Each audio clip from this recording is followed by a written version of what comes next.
वाराणसी में पीएम मोदी ने दुनिया के सबसे बड़े मेडिटेशन सेंटर स्वरवेद महामंदिर का किया इफ्तिताह। वाराणसी में दी 20,000 करोड़ रुपए से ज्यादा के प्रोजेक्ट की सौगात। वाराणसी से नई दिल्ली के लिए एक नई वंदे भारत एक्सप्रेस को भी दिखाई हरी झंडी।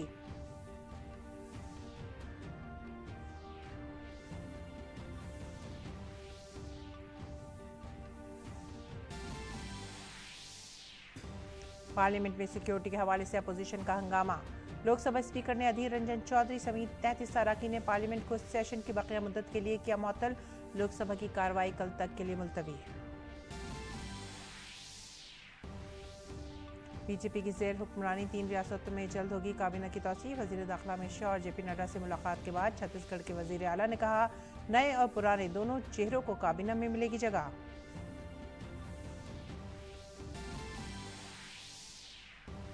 कौमी जांच एजेंसी ने दहशतगर्द ग्रुप का किया पर्दाफाश। एनआईए की 4 रियासतों में 19 मकामात पर छापेमारी। रियासती पुलिस की मदद से जारी है छापेमारी।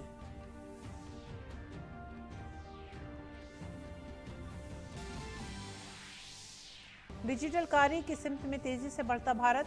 सामने आए माली साल 2023-24 के हौसलामंद आदादशुमार। अक्टूबर 2023 तक यूपीआई के जरिए 7,000 करोड़ से ज्यादा के ट्रांजैक्शन। आदाब नाज़रीन, उर्दू खबरों में आप सभी का खैर मकदम है। नजर डालते इस वक्त की खास खबरों की तफसीलात पर। वजीर आजम मोदी ने वाराणसी को 20,000 करोड़ रुपए की तरक्याती मंसूबों की सौगात दी है। पीएम के जरिए जिन मंसूबों का संगे बुनियाद इफ्तिताह किया गया उनमें सड़कों, मकानात, शमसी तवानाई, पीने के पानी और अद्वियात वगैरह शामिल हैं। इन स्कीमों से मकामी लोगों को काफ़ी सहूलतें मुहैया कराई जा सकेंगी।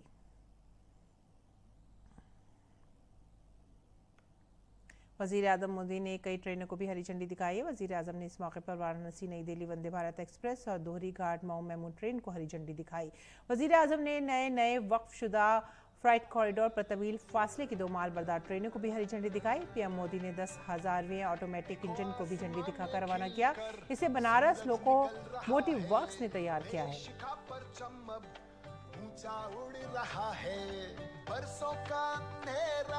रोशन हो रहा है, गरीब की रसोई से धुआं हट रहा है। मेरा देश, मेरा देश, मेरा देश। वहीं वजीर आजम नरेंद्र मोदी ने काशी सांसद ज्ञान मुकाबले के रजिस्ट्रेशन पोर्टल और QR कोड की भी नकाबकुशाई की।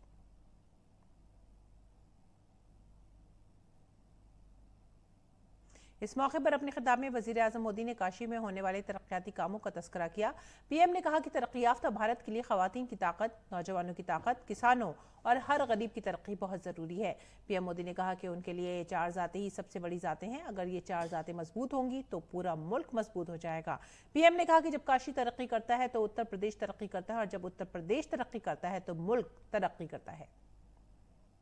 महादेव की काशी की मैं जितनी भी सेवा कर पाऊं वो मुझे कम ही लगता है। मेरे परिवारजनों, जब काशी का विकास होता है तो यूपी का विकास होता है और जब यूपी का विकास होता है तो देश का विकास होता है। इसी भाव के साथ आज भी यहां करीब 20,000 करोड़ रुपए के विकास कार्यों का शिलान्यास और लोकार्पण हुआ है। बनारस के गांवों में पीने के पानी की सप्लाई हो, BHU ट्रॉमा सेंटर में क्रिटिकल केयर यूनिट हो, सड़क, बिजली, गंगा घाट, रेलवे, एयरपोर्ट, सौर ऊर्जा और पेट्रोलियम जैसे अनेक क्षेत्रों से जुड़े प्रोजेक्ट हो, ये इस क्षेत्र के विकास की गति को और तेज करेंगे। और वजीर आजम नरेंद्र मोदी ने अवामी बहबूद की स्कीमों को लोगों तक पहुंचाने में विकसित भारत संकल्प यात्रा के ताउन की सताइश की। पीएम ने इसे एक यूनिवर्सिटी की तरह बताया। एक से बढ़कर एक सामर्थ्यवान हमारी माताएं, बहनें, बेटियां, बच्चे कितने सामर्थ्य से भरे हुए हैं, खेलकूद में कितने होशियार हैं, ज्ञान की स्पर्धाओं में कितने तेज है, ये सारी बातें खुदे देखने की, समझने की, जानने की, अनुभव करने की, ये सबसे बड़ा अवसर मुझे संकल्प यात्रा ने दिया है। और इसलिए सार्वजनिक जीवन में काम करने वाले हर एक को मैं कहता हूं, ये विकसित भारत संकल्प यात्रा ये हम जैसे लोगों के लिए एजुकेशन की चलती फिरती यूनिवर्सिटी है। वजीर आजम नरेंद्र मोदी ने वाराणसी में बनाए गए स्वर्ववेद महामंदिर का इफ्तिताह किया। ये 7 मंजिला मंदिर योगा और रूहानियत का एक बड़ा मरकज है। यहाँ 20,000 लोग एक साथ बैठकर पूजा कर सकते हैं। 64,000 मुरब्बा फुट पर महियत मंदिर की तामीर गुज़िश्ता एक दहाई से जारी थी और अब मुकम्मल हो चुकी है। महामंदिर कॉम्प्लेक्स में सतगुरु सदाफल देव जी की मूर्ति भी नस्ब की जाएगी। सदाफल देव जी को विहंगम योगा का गुरु समझा जाता है। वजीर आजम नरेंद्र मोदी ने महामंदिर की शान और शौकत की तारीफ की और कहा कि काशी की तामीर नौ में संतों का आशीर्वाद शामिल है।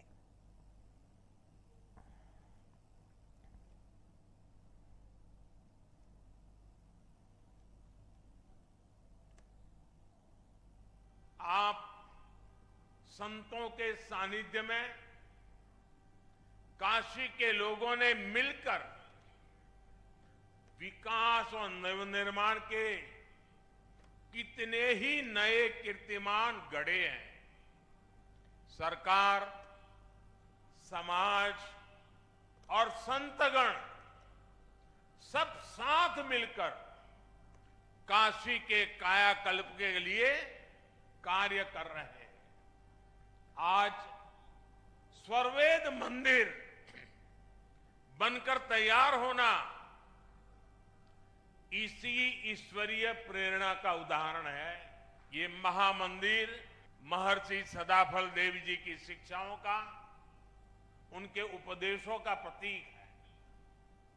इस मंदिर की दिव्यता जितना आकर्षित करती है, इसकी भव्यता हमें उतना ही अचंभित भी करती है। वजीर आजम ने कहा कि भारत दुनिया का एक ऐसा मुल्क रहा है जिसने कभी भी मादी तरक्की के लिए जोग्राफियाई तौसी और इस्तेसाल का सहारा नहीं लिया है। उन्होंने कहा कि गुलामी के दौर में भारत के शऊर, उसकी इंसानी इक़दार और साइंस और सकाफत को कमज़ोर करने की कोशिश की गई, लेकिन बदकिस्मती से आज़ादी के बाद भी मुल्क की सकाफती तरक्की को इतनी अहमियत नहीं दी गई जितनी मिलनी चाहिए थी। लेकिन अब ज़माना बदल गया है और एक बार फिर काशी से केदार तक, महाकाल से श्री राम तक, बुद्ध से रामायण सर्किट तक एक बार फिर नए ढांचे की तामीर हुई है। कुछ सप्ताह में अयोध्या में राम मंदिर का निर्माण भी पूरा होने जा रहा है।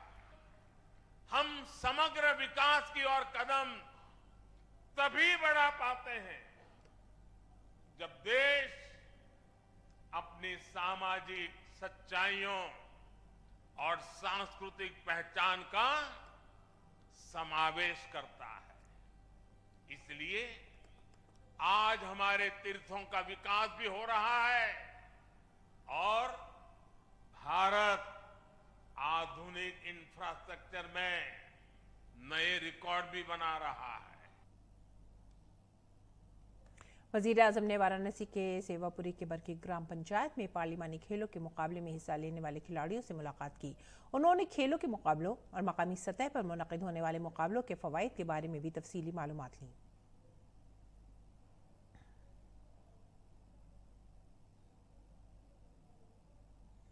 और आज भी अपोजिशन जमातें पार्लियामेंट की सिक्योरिटी में कोताही के हवाले से अपने मुतालबात पर डटी रहीं।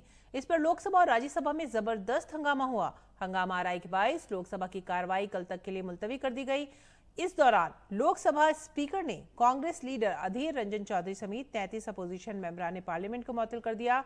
इन अरकान पार्लियामेंट को मुअत्तल करने की तजवीज़ पार्लिमानी उमूर के वजीर प्रहलाद जोशी ने पेश की थी, जिसे बाद में सौती वोट से मंजूर किया गया।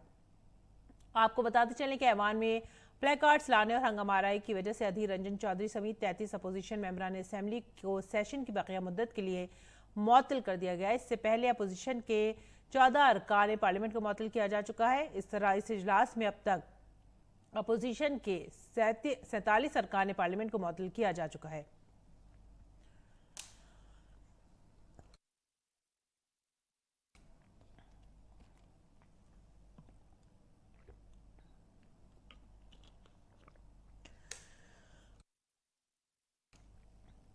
हंगामा आरई के दरमियान पोस्ट ऑफिस तरमीमी बिल 2023 लोकसभा में पास हो गया। इसके अलावा यूनियन टेरिटरी गवर्नेंस तरमीमी बिल 2023 और जम्मू कश्मीर रीऑर्गेनाइजेशन बिल दूसरा तरमीमी बिल 2023 राज्यसभा से मंजूर किया गया। लोकसभा में वक्फे सवालात के दौरान पार्लियामेंट की सिक्योरिटी में लापरवाही के वाक़े को लेकर अपोजिशन मेंबरान पार्लियामेंट ने हंगामा किया। स्पीकर ओम बिरला ने कहा कि अफसोस की बात है कि इस मामले पर सियासत की जा रही है। स्पीकर ओम बिरला ने अहम मसाइल पर बातचीत के लिए ताउन की दरख्वास्त की। स्पीकर ने कहा कि तमाम अरकान 13 दिसंबर के वाक़े पर परेशान हैं। तमाम जमातों के कायदीन ने सिक्योरिटी बढ़ाने के लिए तजावीज़ पेश की हैं, जिन पर गौर-व-ख्वास किया जाएगा। लोकसभा में 13 दिसंबर 2023 को चिंताजनक घटना घटी है। निश्चित रूप से पूरे सदन में इस पर गहरी चिंता व्यक्त की थी और इस घटना को सामूहिक रूप से भी हमने चिंता व्यक्त भी की थी और भविष्य में घटना न घटे इसके लिए भी कार्य योजना बनाने की योजना बनाई थी। उसी दिन मैंने इस विषय पर सभी नेताओं के साथ विचार विमर्श किया था और कैसे हम संसद की सुरक्षा व्यवस्था को मजबूत कर सकते हैं, उसके लिए हमारे सभी दलों के नेताओं ने बहुत ही महत्वपूर्ण सुझाव दिए थे और मेरी कोशिश है कि उन कुछ सुझावों में से कुछ में अमल हुआ है, कुछ में आपके साथ बैठकर और हम अमल करेंगे। और लोकसभा में ऐवान की कार्रवाई शुरू होती स्पीकर ओम बिरला ने 13 दिसंबर को पेश आए वाक़े को तशवीशनाक करार दिया। उन्होंने कहा कि पार्लियामेंट में जो वाक़या हुआ है उसका पार्लियामेंट के अरकान को मुअत्तली से कोई ताल्लुकात नहीं है, कोई ताल्लुक नहीं है। हमारे सदन में पूर्व में भी ऐसी घटनाएं कई बार हो चुकी है। सदन के अंदर आगंतुक और पिस्तौल लाने वाली, नारेबाजी वाली और दर्शक में कूदने वाली, पर्चे फेंकने वाली घटनाएं पूर्व में भी हुई थी, लेकिन उन सब घटनाओं पर भी माननीय सदस्यों ने विशेष रूप से सामूहिकता से काम किया था। इस सदन में स्प्रे फेंकने जैसी घटना भी हुई, लेकिन हम सब ने ऐसी घटनाओं के विरोध में एक स्वर में एक साथ मिलकर दृढ़ संकल्प लिया था। ये दुर्भाग्यपूर्ण है कि हम इस घटनाओं को लेकर कुछ राजनीति कर रहे हैं। ये किसी भी तरह की राजनीति करने वाली घटनाएं नहीं है और इस घटना से कभी भी निलंबन जो माननीय सदस्यों है उस घटना से संबंध भी नहीं है। पार्लियामेंट सिक्योरिटी में कोताही के वाक़े पर दिल्ली पुलिस की स्पेशल सेल की टीम राजस्थान के नागौर में ढाबे पर पहुंची, जहां ललित झा ने दिल्ली से फरार होने के बाद रात गुजारी थी।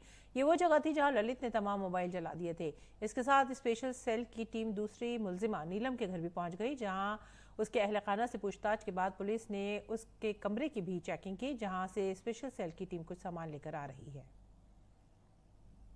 और मरकजी वजीर अश्विनी वैष्णव ने पार्लियामेंट के सरमाई इजलास के दौरान लोकसभा में टेलीकम्युनिकेशन बिल 2023 पेश किया। इस बिल के जरिए हुकूमत एक नया टेलीकॉम कानून बनाने की तजवीज़ दे रही है, जो 1885 के टेलीग्राफ एक्ट की जगह लेगा। इस बिल को काबीना ने मंजूरी दे दी है, जिसके बाद इसे लोकसभा में पेश किया गया। काबिल जिक्र है कि काबीना ने इस साल अगस्त में इस बिल को मंजूरी दी थी। To introduce the Telecommunication Bill 2023 to amend and consolidate the law relating to development, expansion and operation of telecommunication services and telecommunication networks, assignment of spectrum and for matters connected therewith or incidental thereto.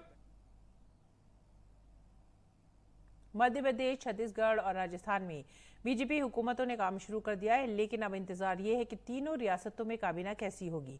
दरअसल कल रात छत्तीसगढ़ और मध्य प्रदेश के वजीर आला के तौर पर हलफ लेने के बाद वैष्णव देसाई, देव देसाई और डॉक्टर मोहन यादव पहली बार दिल्ली पहुंचे हैं।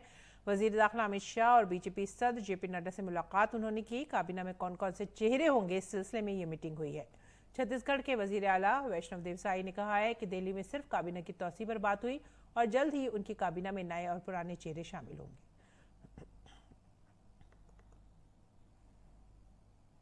आदरणीय गृह मंत्री श्री अमित शाह जी से मुलाकात हुई, आदरणीय राष्ट्रीय अध्यक्ष श्री जेपी नड्डा जी से मुलाकात हुई है और कुछ चर्चाएं हुई हैं और बहुत शीघ्र मंत्रिमंडल का गठन हो जाएगा। नए चेहरे भी और पुराने चेहरे भी सब मिला जुला के रहेगा। अब आगे बढ़ेंगे अगली खबर की तरफ। कौमी तहकीकाती एजेंसी NIA ने आज 4 रियासतों में मुख्तलिफ मकामात पर छापे मारे हैं। मालूमात के मुताबिक NIA की टीमें कर्नाटक, दिल्ली, महाराष्ट्र और झारखंड तक पहुंची हैं। NIA की टीमें जहादी दहशतगर्द तंजीम नेटवर्क से मुतालिक मामले में बेवक्त छापेमारी कर रही हैं। अब तक मौसूल होने वाली मालूमात के मुताबिक NIA ने अकेले कर्नाटक में 19 मकामात पर छापे मारे हैं। इससे पहले 13 दिसंबर को एजेंसी ने दहशतगर्दाना साजिश मामले में बेंगलुरु में निस्फ दर्जन से ज्यादा मकामात पर तलाशी ली थी। इन मुश्तबा अफराद के ठिकानों पर सर्च ऑपरेशन जारी है, जिनका दहशतगर्दों से ताल्लुक होने का शुबा है। 9 दिसंबर को महाराष्ट्र और कर्नाटक के मुख्तलिफ इलाकों से कल अदम दहशतगर्द तंजीम के 15 दहशतगर्दों की गिरफ्तारी के बाद तलाश शुरू की गई। इसके बाद NIA की टीम ने 44 दीगर मकामात पर छापे मारे, जिनमें पुणे, मीरा रोड, महाराष्ट्र के थाने और कर्नाटक में बेंगलुरु शामिल है। इन्फोर्समेंट डायरेक्टरेट यानी ED ने मदुराई में वाक़ न्यूमैक्स ग्रुप ऑफ कंपनीज के जरिए माली धोखाधड़ी के मामले में तमिलनाडु के मुख्तलिफ मकामात पर छापे मारे हैं। ED ने गैर मनकूला जायदादें जब्त की हैं, जिनकी कीमत 207 करोड़ रुपए बताई जाती है। ED ने न्यूमैक्स प्रॉपर्टीज प्राइवेट लिमिटेड और उसकी ग्रुप कंपनियों के खिलाफ इक़्तिसादी जराइम विंग मदुराई के सामने सरमायाकारों की तरफ से दायर की गई शिकायत की बुनियाद पर मुकदमा दर्ज किया। कंपनियों ने मुबैना तौर पर बहुत से सरमायाकारों को मुख्तलिफ प्रोजेक्ट में 12 से 30% सूद देने का वादा करके लाखों रुपए का धोखा दिया, लेकिन कंपनियों ने इसे अपने वादे पूरे नहीं किए। ED ने का कहना है कि तहकीकात से पता चला है कि न्यूमैक्स ग्रुप की कंपनियों ने लोगों से करोड़ों रुपए की रकम इकट्ठा की थी। इन फंड्स को शेल इदारों, ग्रुप कंपनियों और दीगर इदारों में मुंतकिल करके आवाम से धोखा किया गया है। और केरल में गवर्नर और रियासती हुकूमत के दरमियान जारी तनाज़े के दरमियान गवर्नर आरिफ मोहम्मद खान ने वाज़ेह तौर पर कहा है कि उन्हें केरल पुलिस के तहफ़्फ़ुज़ की ज़रूरत नहीं है। रियासती पुलिस पर वज़ीर आला के कहने पर काम करने का इल्ज़ाम लगाते हुए उन्होंने कहा कि वज़ीर आला पुलिस को अपना फ़र्ज़ निभाने नहीं दे रहे हैं। That police is not being allowed to discharge their duties. And I will give you the example. Trivandrum, I was attacked at 3 places. They have taken action only at the 3rd place where I got down from the car. What about the other 2 places? And even there they tried to dilute the prosecution. So it is not fault of any policeman. इस मामले में जहां केरल के वजीर आला का कहना है कि वो रियासत में जानबूझकर अमन और अमान को खराब करने के गवर्नर के इक़दामात के बारे में मरकज को लिखेंगे। इस दौरान मरकजी वजीर वी मुरलीधरन ने सोशल मीडिया प्लेटफॉर्म एक्स पर रियासती हुकूमत पर तनकीद करते हुए लिखा,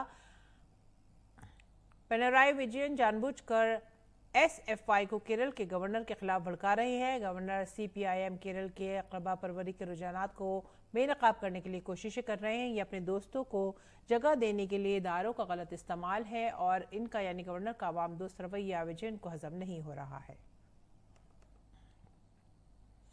बीजेपी की फैक्ट फाइंडिंग कमेटी, जिसने कर्नाटक के बेलगावी में एक कबायली खातून को बरहना करने और उस पर हमला करने के मामले की तहकीकात की थी, अपनी रिपोर्ट पेश कर दी है। कमेटी ने अपनी रिपोर्ट भारतीय जनता पार्टी के कौमी सदर JP नड्डा को सौंपी है।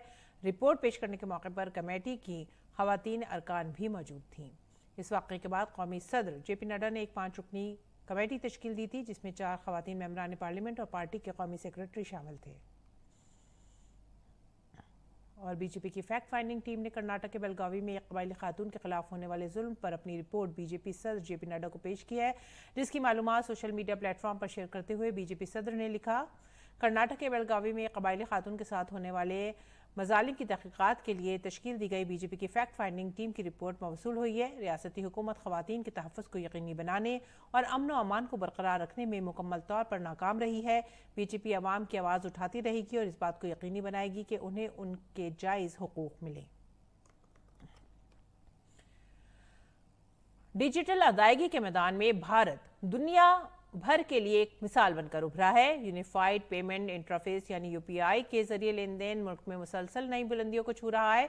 वजारत खजाना के मुताबिक रवा माली साल में अक्टूबर तक UPI के जरिए लेन देन 7,000 करोड़ रुपए के रिकॉर्ड को बूर कर चुका है। इस मुद्दत के दौरान UPI के जरिए कुल 108 लाख करोड़ रुपए का लेन देन हुआ है। वजारत खजाना ने ये मालूमात सोशल मीडिया प्लेटफॉर्म X के जरिए शेयर की है।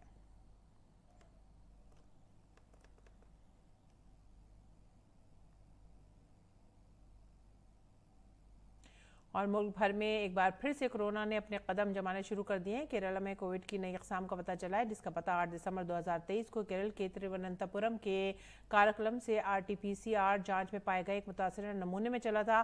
कोविड के नए वर्जन का नाम JN1 है। दूसरी तरफ 17 दिसंबर को मुल्क भर में कोविड के कुल 1701 एक्टिव मामला दर्ज किए गए। आज मुल्क में 127 नए मामले रिपोर्ट हुए हैं। सेहत और कुंबे बहबूद की मरकजी वजारत के मुताबिक अब तक मुल्क भर में कोविड के मामलात की कुल तादाद 1828 तक पहुंच गई है। आलमी इदारा सेहत ने भारत समेत कई ममालिक को मोहतात रहने की तलकीन की है। WHO ने एक एडवाइजरी जारी की है और कोविड प्रोटोकॉल पर अमल करने का मशवरा दिया है। और दिल्ली हाई कोर्ट ने 2024 में होने वाले लोकसभा इंतखाबात से कबल लोकसभा और असेंबलियों में खवातीन के 33% रिजर्वेशन के कानून को नाफिज करने की अर्जी पर समाअत करने से इनकार कर दिया है। पार्लियामेंट के पास करदा कानून के मुताबिक इस एक्ट को हदबंदी के अमल के बाद नाफिज किया जाना है। दिल्ली हाई कोर्ट ने कहा है कि पार्लियामेंट तय कर चुकी है कि इस कानून को कब और कैसे नाफिज करना है। अदालत ने कहा है कि इस मामले में मुदाखलत का कोई जवाब नहीं है। मुंबई हमलों का गुनहगार और दहशतगर्द दाऊद इब्राहिम पाकिस्तान में जहर दिए जाने की खबर मिली है। मीडिया में चलने वाली खबरों के मुताबिक उसे पाकिस्तान के शहर कराची के एक अस्पताल में दाखिल कराया गया है, अगरचे सरकारी तौर पर इसकी तस्दीक नहीं हुई है। इसके अलावा जहर किसने दिया इसके बारे में भी कोई मालूमात दस्तयाब नहीं हो पाई हैं। इस दौरान सोशल मीडिया पर गर्दिश करने वाली खबरों में पूरे पाकिस्तान में इंटरनेट बंद होने की खबरें सामने आई हैं। बहुत से लोग दावा कर रहे हैं कि दाऊद की खबरों को छुपाने के लिए कदम उठाया गया है।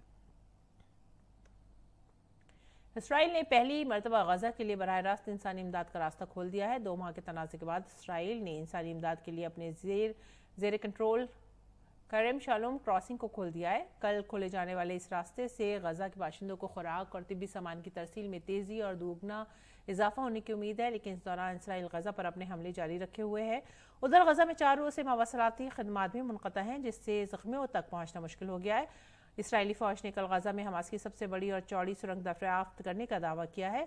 सीमेंट, कंक्रीट और स्टील से बनाई गई ये सुरंग ज़मीन से 50 मीटर नीचे पाई गई है। ये 3 मीटर ऊंची और इतनी चौड़ी है कि इसमें एक कार आसानी से गुजर सकती है। इसमें बिजली की फिटिंग भी मिली है। गजा शहर में मिलने वाली ये सुरंग 4 किलोमीटर लंबी है। इसराइल फ़ौज के तर्जुमान ने कहा है कि ऐसी सुरंग की तामीर में बरसों लगते हैं और इस पर करोड़ों डॉलर खर्च होते हैं। इसराइली फ़ौज ने ये सुरंग मीडिया वालों को भी दिखाई है। और जापान के कोस्ट गार्ड और जनूबी कोरिया की फ़ौज ने दावा किया है कि शुमाली कोरिया ने इतवार को नामालूम बैलिस्टिक मिसाइल दागा। जनूबी कोरिया के जॉइंट चीफ ऑफ स्टाफ ने कहा है कि मिसाइल शुमाली कोरिया के मशरक़ी साहिल से समुद्र की तरफ दागा गया। ताहम इस बारे में मज़ीद तफसीलात नहीं बताई गई हैं। ये लॉन्च सियोल और टोक्यो में हुकाम की जानिब से वार्निंग के बाद किया गया है। ये इतला मिली थी कि जौहरी हथियारों से लैस शुमाली कोरिया रवा माह एक मिसाइल का तर्जुमा करने की तैयारी कर रहा है, जिसमें उसके सबसे तवील फासले तक मार करने वाले बैन बर्रा आज़मी बैलिस्टिक मिसाइल ICBM भी शामिल हैं। रुख करते हैं मैक्सिको का। मैक्सिको की शुमाल वस्ती रियासत गुआना जवातों के शहर साल्वाटेरा में इतवार को मुसल्लह अफराद ने क्रिसमस पार्टी पर हमला कर दिया, जिसमें 1 दर्जन अफराद की मौत हो गई। रियासती अटॉर्नी जनरल के दफ्तर ने मजीद तफसीलात बताए बगैर कहा है कि 12 अफराद मारे गए हैं। मकामी मीडिया के मुताबिक हमला साल्वाटेरा शहर में उस वक्त हुआ जब एक मुसल्लह ग्रुप ने क्रिसमस के दिनों में मुनक़िद होने वाली मैक्सिको की रिवायती पार्टी पोसाडा में शिरकत करने वाले लोगों पर फायरिंग की। इतवार को अर्जेंटीना में तूफान के 22-13 अफराद हलाक हो गए। हुक्काम ने बताया कि 150 किलोमीटर फी घंटा की रफ्तार से चलने वाली तूफानी हवा की वजह से हफ्ते की रात बाहिया ब्लैंका शहर में एक रोलर स्केटिंग मुकाबले के दौरान स्टेडियम की छत का एक हिस्सा गिर गया। इस हादसे में 14 अफराद जख्मी हुए। अर्जेंटाइन के सर जावेर मैली ने इतवार को कई वज़रा के हमरा ब्लैंका का दौरा किया। ब्यूनस आयर्स में शदीद तूफान के बाद फ्लोरालेस जेनरेका को भी नुकसान पहुंचा है। और आइए अब नजर डालते हैं अहम सुर्खियों में एक बार फिर से। वाराणसी में PM मोदी ने दुनिया के सबसे बड़े मेडिटेशन सेंटर सर्ववेद महामंदिर का किया इफ्तिताह। वाराणसी में दी 20,000 करोड़ रुपए से ज्यादा के प्रोजेक्टों की सौगात। वाराणसी से नई दिल्ली के लिए एक नई वंदे भारत एक्सप्रेस को भी दिखाई हरी झंडी।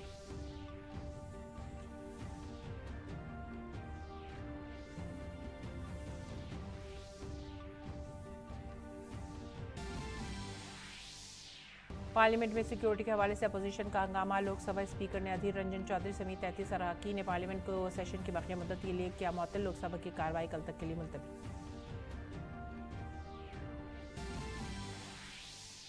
बीजेपी की जेर हुक्मरानी 3 रियासतों में जल्द होगी काबीना की तौसीह। वजीर दाखिला अमित शाह और जेपी नड्डा से मुलाकात के बाद छत्तीसगढ़ के वजीर आला ने कहा, नए और पुराने दोनों चेहरों को काबीना में मिलेगी जगह।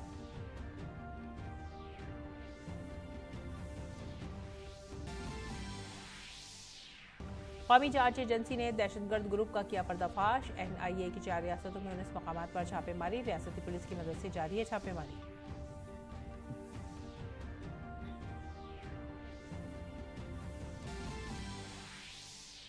डिजिटल कारी की सिमत में तेजी से बढ़ता भारत। सामने आए माली साल 2023-24 के हौसलामंद आदादशुमार। अक्टूबर 2023 तक UPI के जरिए 7,000 करोड़ से ज्यादा के ट्रांजैक्शन। इसी के साथ ही आप हमारी पूरी टीम को दीजिए इजाजत। आदाब।